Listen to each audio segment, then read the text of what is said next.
Welcome to the Central Illinois Business Leaders Podcast, where business owners, thought leaders, and community champions from across Central Illinois come to share their story.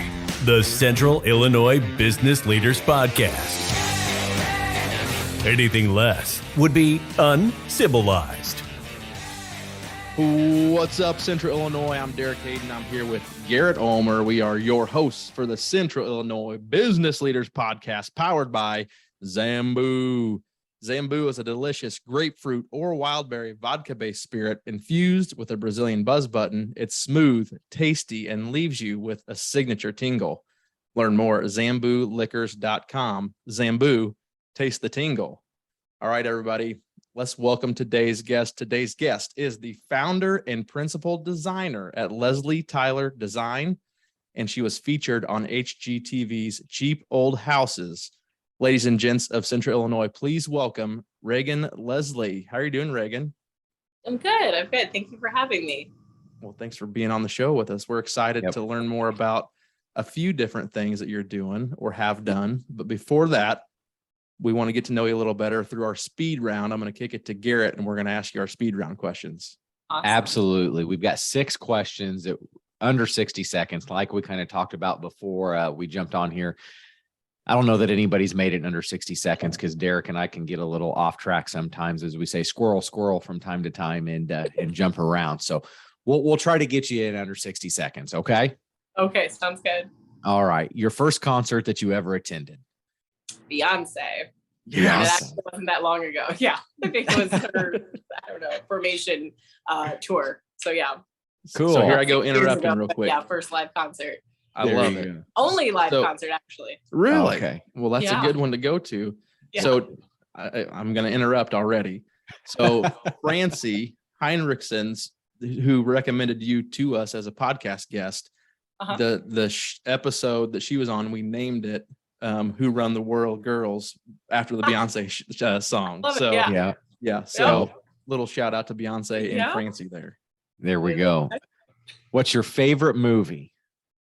Ooh, you're talking to like an old film person. Gosh. Woo! My favorite. Okay, if I had to nail down one, I love Julia Roberts. Like My Best Friend's Wedding is, one that sticks out. But I could probably go on. Pretty Woman is another. We'll say My Best Friend's Wedding. I feel like that's a good solid. There classic. you go. Favorite ice cream flavor? Chocolate chip cookie dough. That was easy. Perfect. I'm right there with you. iPhone or Android? iPhone recently, but I'm not going to knock Android. I'm not going to knock it. But yes, I am an iPhone. I'm team iPhone now. That's the first transition we've heard of. That is for sure. I feel like if somebody switches to iPhone, they're probably not ever going to go. It's just the simplicity. It makes sense. Yeah. For the sure. The camera is high quality though. Absolutely. Favorite social media platform? Instagram. That's where I'm most comfortable. I'm trying to look at TikTok, but it's these Gen Zs really got it locked down, and I feel a little old. But if you figure out how to use TikTok, you let us know because I'm watching right now, like the old lady on the sideline. It's so funny because Derek and I have talked about TikTok. I feel like for the past year and a half, and here my 65-year-old dad has TikTok. So right. Some of these 65-year-olds are killing it. I just, like I said, Instagram that's where I'm comfortable. I understand it. I get it. Makes sense. But that's where you'll find me most of the time. Yep. And last but not least, why Central Illinois?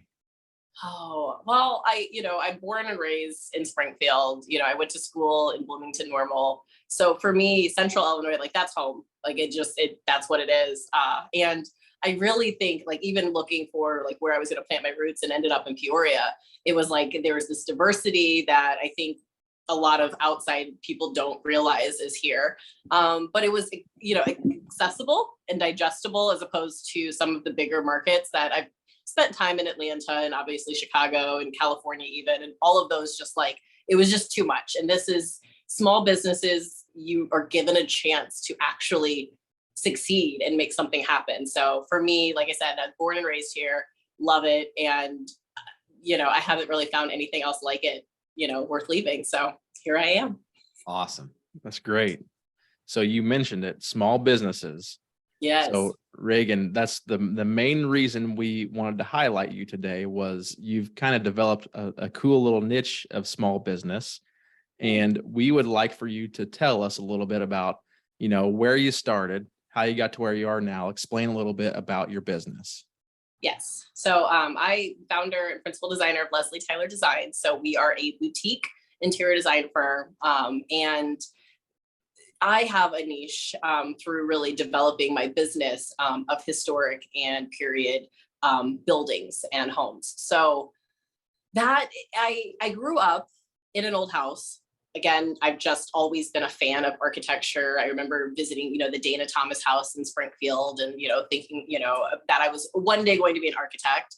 And I didn't make it there, but I've always had an appreciation for what they were. And a lot of the period architecture, you're looking at things that were made like by hand or, we didn't have power tools, we didn't have mass production. So in a, kind of an interesting way, all of these pieces within these historic homes are really custom built for that specific home. So I grew up with a father who, he made my violin that I played in the symphony, and he worked for the state, but that was just a little hobby that he did. So I've always grown up just appreciating that is someone's art, that someone put time and effort into it. And it would just, break my heart when people would kind of come in and just bulldoze through them and say, well, they're out of date, let's just update it. So how I got into design was really how to make an impact in preservation. I didn't come with, tons of access to just buy a whole bunch of properties, but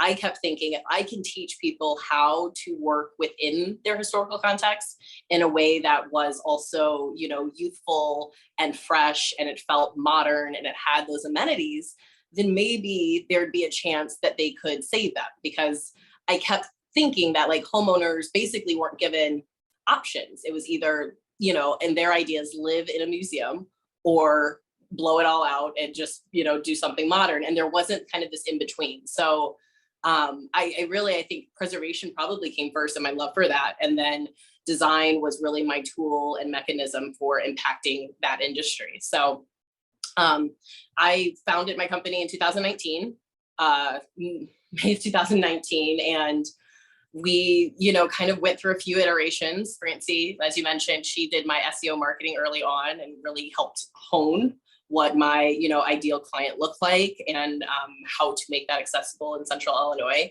And 2020 happened and it was like a deer in the headlights, because I remember I was like, I finally figured it out. And then, the bottom fell out. So when that happened, I remember distinctly like talking to Francie and thinking like, well, do I just pack it up? Do I just pack it up and just wait this out? And I was pleasantly surprised to find out that there was actually the opposite, that a lot of people were sitting at home staring at either spaces that weren't inspiring or spaces that they just never had the time to sit in before because they were always busy doing other things. And it actually gave my business a boost, which I would, even to this day would bet like, that's crazy. It wouldn't happen in like a middle of a pandemic when the entire world's collapsing, like your small new business is actually thriving. So that was the same year that Cheap Old Houses reached out through Instagram, another social media marketing miracle. And they found my house, which I was just taking pictures of what I was doing around my home. And they were intrigued and came and filmed the winter of that year. Actually, we had snow on the ground. We were all like masked up and the windows were all open. It was 2 degrees outside because of COVID, but they had it done. So middle of last year, 2021, it aired. And that really, I think, did a lot in solidifying what I was doing, validating what I was doing, and really helped I guess, make that foundation a little bit more stable in and around my own community. So that's I guess, awesome. The last 3 years in a nutshell. So HGTV reached out to you. You had not submitted anything to them? No, they actually, Cheap Old Houses, like I said, was the show. They have an Instagram account as well. And I think they asked people to submit like who they, any old homeowner that they thought was interesting. And I wish I could find it because someone tagged me in their post. So I won't say they just plucked me out of the sky. I guess it was submitted. It was not by me though. And so then they reached out to me and, really the rest was history. So yeah, they contacted me and said, hey, would you be interested in sharing your story? And I'm like, absolutely. So that's so cool. Well, that is awesome because I would have guessed, not knowing any different, that you would have had to, submit something. Wasn't it a few years ago around COVID, Derek, that they were doing like an old town uplifting and, you had to submit stuff to then possibly come to a facelift to your downtown or things like that. Yes, so yes, there's this thing for them like to that. Just find you, even if somebody tagged, that is amazing. And that has to really, like I said, it was one of those things that doesn't happen. It's not something I would even plan for, as a business model, like, okay, you do this and then there's a pandemic that happens and then HGTV will find you and then you'll be, on this course. But again, I think it's a testament to like, if you are walking in like your purpose, which I think that even business owners, like there's that one thing that you're like, this is how I can be impactful. This is how I can, really your ministry for a lot of, reasons. And I think once you hit that on then the rest will follow. But it's sometimes finding that niche that's, the little difficult part. But I always encourage people like take time, like just keep it up and you'll figure it out. Cause I went through, like I said, a few iterations of who am I serving and what do they need and all of these things. And I'm just now 3 years in, I think, really understanding who I serve and how to show up for them. Yeah, that's awesome. Well, that just shows you the power of social media and social networking. And if you just continue to, put yourself out there and try new things, how, one small thing can turn everything, in a direction you never intended or expected. Exactly. So that's so cool. So you mentioned creating your ideal client, creating your ideal customer who you talk to, and you and Francie kind of working together to do that. So who is your ideal client or ideal prospect or person you work with? Yeah. And it's interesting because I will say that you always have your ideal client, but then when you speak to one, everyone else finds value in that as well. Mm-hmm. So I always say like my ideal client, and actually if you looked at my client book today, it's like, where's your ideal client in that? But because sometimes they're in newer homes. It's not that I will turn anyone away if they don't live in a period home, but really I say who I serve in an exemplary way would be your old homeowner who values their architecture, but they want those modern amenities. They want to have a kitchen that suits their modern lifestyle. They want to have a bathroom, those amenities that make it home. And then I love playing with modern art in historic contexts. So my background, I went to school for theater arts. So really my background in interior design came from stage set design. Which is very whimsical and it pushes boundaries. My office, I paint black. Like it's just, there's not a lot of rules. So I think I'd carry that over in what I can, offer a space. So we might keep your original coffered ceiling, but we might do, a black lacquer on it, which is very modern. But I always think in my mind, like if the elements are still there, then if somebody comes behind you and really wants to either, strip the paint off, they can, or do something else, but your story in your home becomes a part of a narrative that hopefully will continue on even after you're gone as well. And we're not doing anything so permanent that someone comes in and is like, you've ripped it all out in that way. So I would say like a young homeowner who loves old houses, old architecture, values it, and really wants to work one-on-one in terms of building a home that reflects who they are. Very nice. That is cool. Now, do you have a radius of service? Do you confine yourself to a certain area?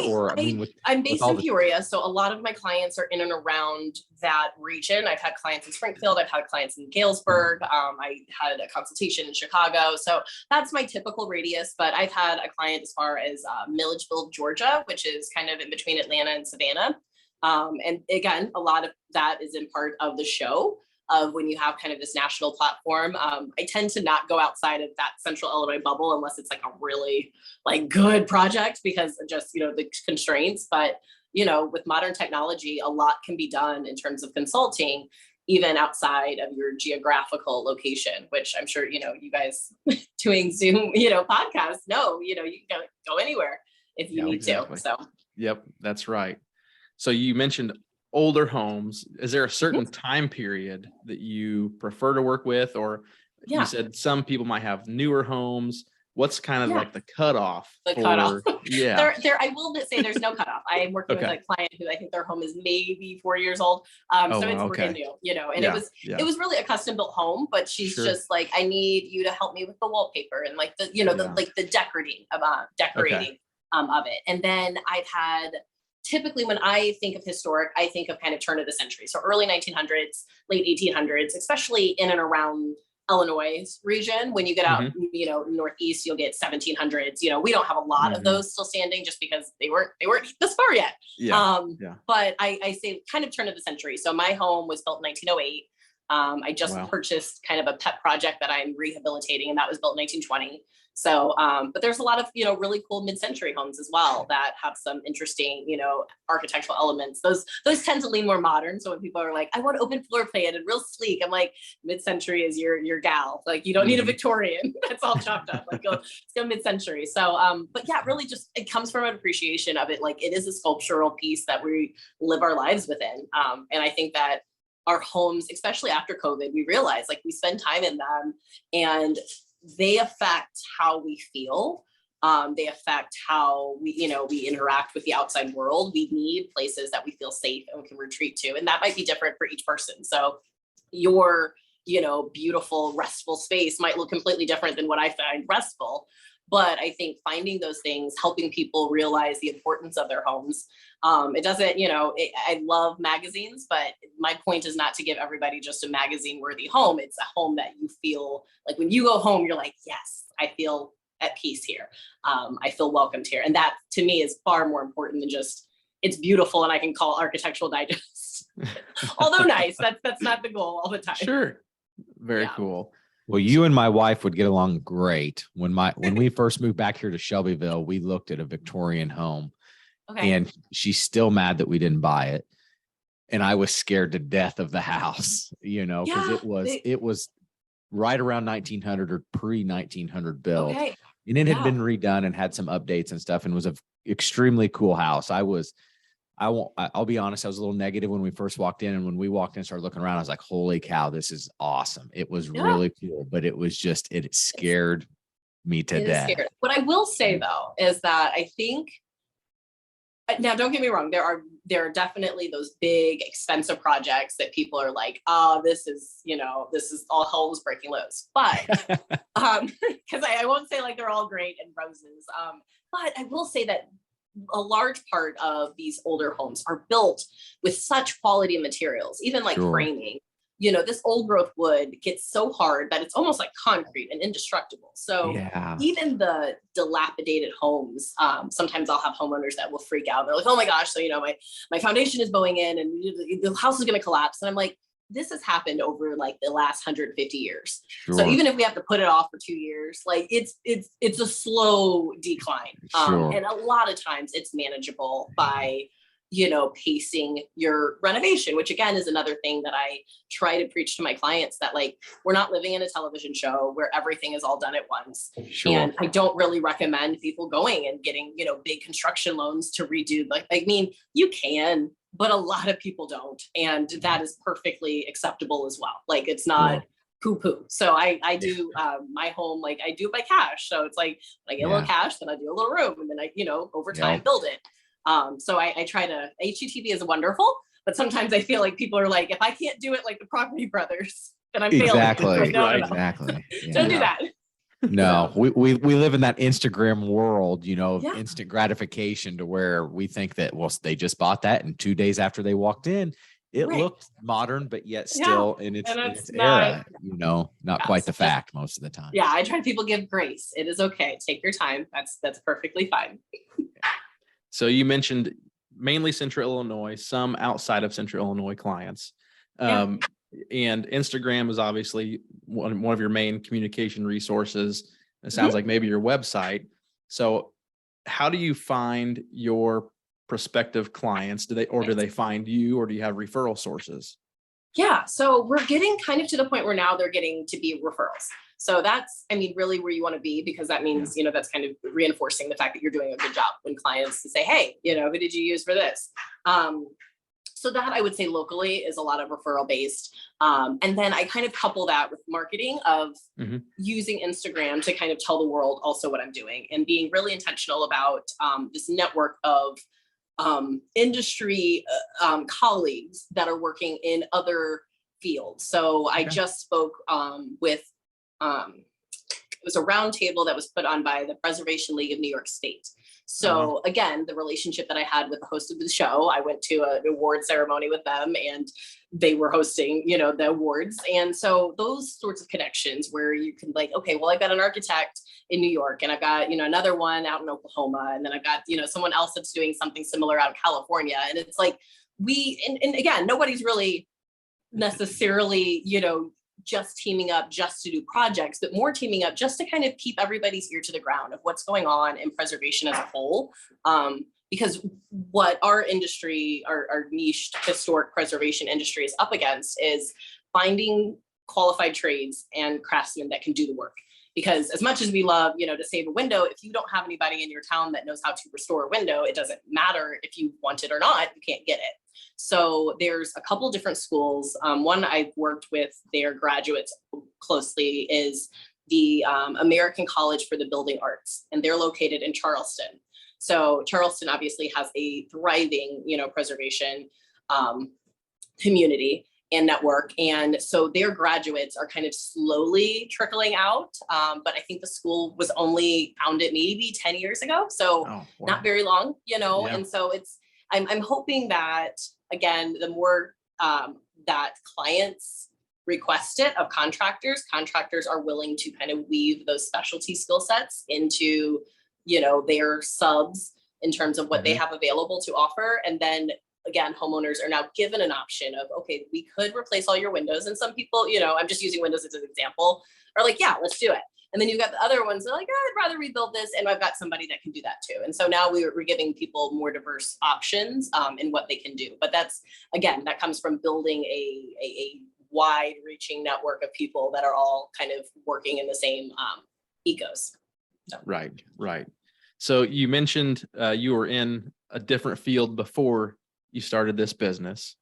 So I would like, if possible, for you to share kind of for roller coaster for listeners who might be in your shoes, where they have a passion or a hobby or something that they really enjoy that they've considered turning into a business, but they're not sure. They're scared to, dip their toe in the water, and they don't know where to start. Do you have any recommendations or ideas for those people who are listening?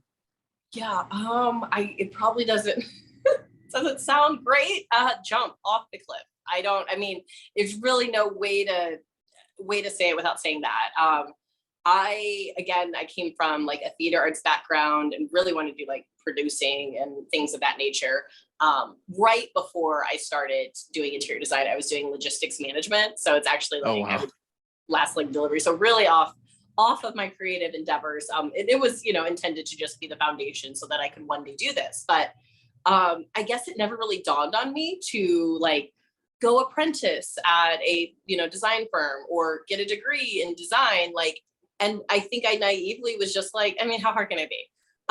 Now I have, since done a lot of research on what that, business model looks like. I'm not saying just jump and don't do anything, but I think just sometimes having the goal to just say, I can do this. Like, there's nothing stopping you, and just go for it. And you will learn along the way. Like, you just, be gracious, be humble, ask people what, worked for them, and consider all of those, things that may help, may not, may see things you want to look out for. But I think by and large, we often kind of limit ourselves because we think that we have to do something, before we're ready or before we're qualified. And I think a lot of times, even now, I'm an artist, so art is subjective, and I'm constantly asking myself, like, am I even good at this? Like, I don't know. And I think it's just like, offer what you have in the most authentic way.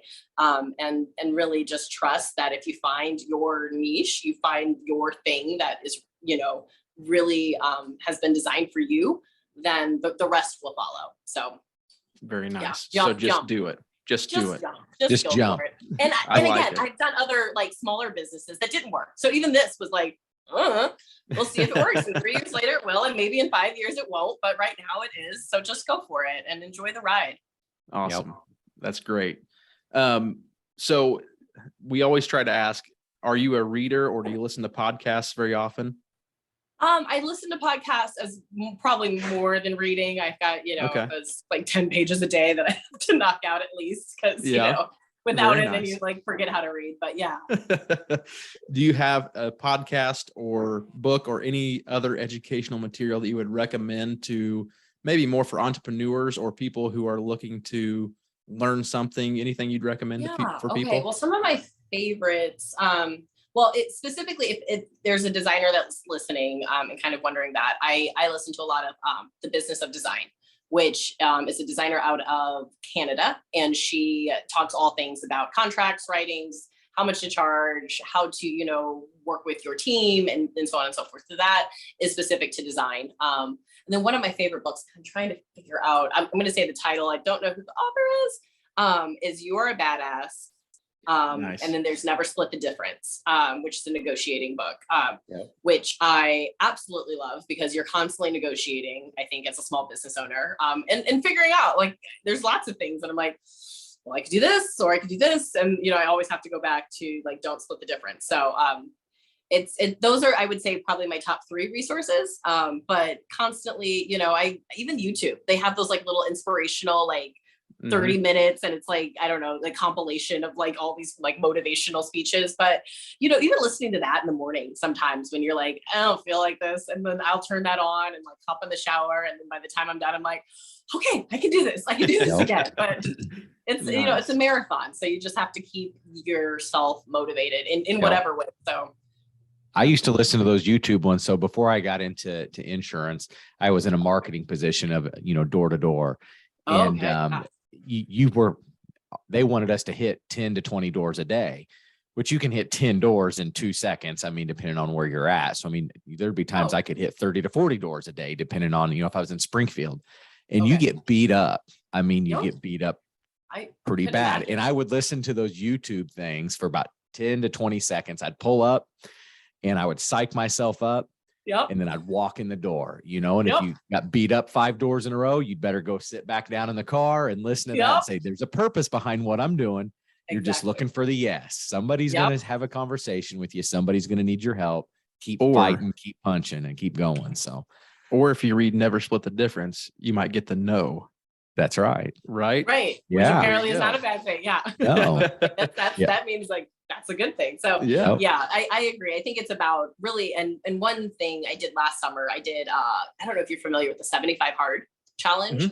Yeah. Okay. So I did that. And afterwards it's like, if you can control the mind, that's really the battle. I think everything else after that really, in my opinion, is easy at that point, but controlling that mind and having, that is priceless. So people don't necessarily have to do 75 hard. I would recommend it if you can, because it really, for me, it was amazing at what I could accomplish and like my mindset, but I realized how powerful my mind was in the grand scheme of things. And instead of chasing even clients, sometimes, we are so concerned with, okay, I need new clients and how do I market to them? How do I talk to them? And it's like, if you are, in order, they will come. And surprisingly, they do. They pop out of nowhere and then you're getting referrals. And it's like, because you are investing in yourself. So that's something I would always recommend.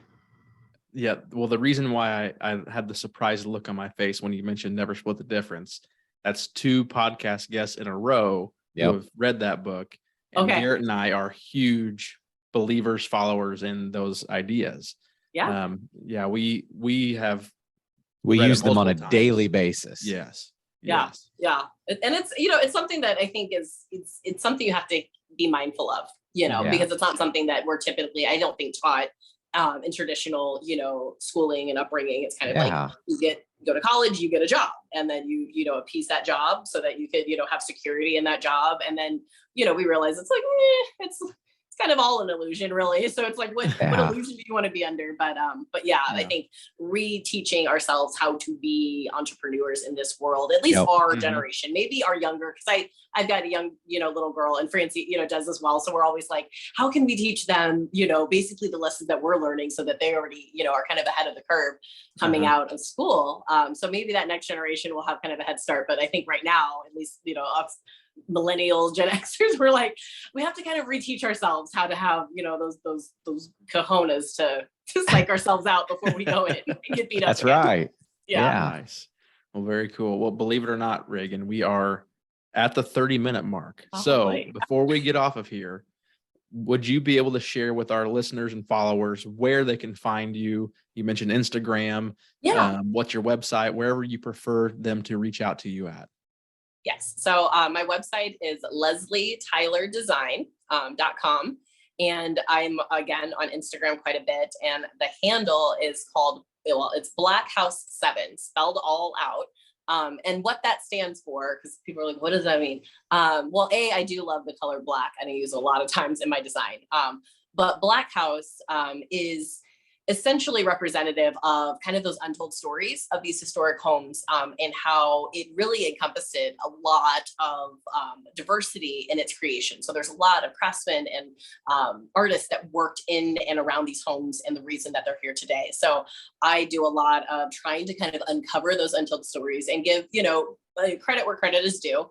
And then 7 is actually my daughter's name. So 7 represents kind of doing that work so that we can preserve it for that future generation that's going to come out. And, again, if we destroy it, we're not going to have anything to tell them in the future. So Black House 7 is where you can find me on Instagram. And then there is a Facebook page, Leslie Tyler Design, that you can update me as well. But Instagram is usually the best if you want to DM me or reach out. And I don't get that many messages. People all the time are like, can I message you? I'm like, yeah, of course. I'm not, trust me, I get like 5, maybe tops a day. But I'd love And half of those are from HGTV, right? Well, no, they do text me sometimes, but no, I like to.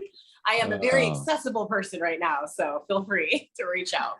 Well, that's awesome. That's awesome. Yes. Well, all you listeners out there, make sure you're subscribing to the CIBL podcast on your favorite podcast platform. While you're there, give us a quick review. We would greatly appreciate it. You can also follow our CIBL social media pages on LinkedIn and Facebook. You can connect with Garrett and I personally there as well, and also on Instagram. Garrett, where else are you on? Any other platforms? I think I'm on all of those. Yes. Most of them, except for TikTok, right? I am on TikTok, but I'm not active on it. Just watching and scrolling. Oh, perfect. Well, until next time, Reagan, you have officially been civilized. Thanks for coming on the show. Awesome. Thanks so much. Have a great day. Thank you. Thank you for listening to this episode of the Central Illinois Business Leaders Podcast. You can find us on Facebook at facebook.com/CIBL Podcast. You can also follow us on LinkedIn. Don't forget to subscribe and leave us a review. It's the civilized thing to do.